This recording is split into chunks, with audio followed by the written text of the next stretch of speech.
सबसे पहले नमस्कार प्रणाम। आप सभी का स्वागत वंदन अभिनंदन है। हम भोजपुरी गायक हरिशंकर उपाध्याय आप सभी को तहे दिल से स्वागत करते हैं, आशीर्वाद की चाहत रखते हैं और एक छोटा सा गाना आपको सुना रहे हैं। देखिए हमारी बीजेपी सरकार बनी है।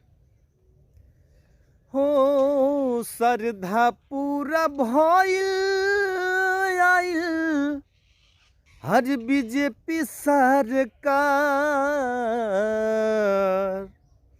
जिस भाई को इससे खुशी होगी वो थोड़ा एक बार लाइक करिएगा, कमेंट करिएगा, शेयर करिएगा, अपने भाई को आशीर्वाद दीजिएगा। कि श्रद्धा पूरा भइल आइल बनल हर बीजेपी सरकार।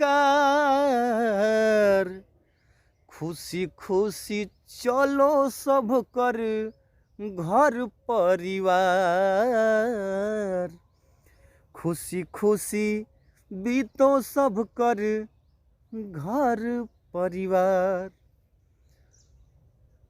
तो श्रद्धा के सुमन सजा के भाग्य के अपना आजमा के आ दिल खुश भइल बाटे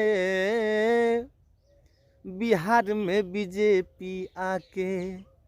हो श्रद्धा के सुमन सजा के भाग्य के अपना आजमा के आ दिल खुश भइल बाटे बिहार में बीजेपी सरकार बना के।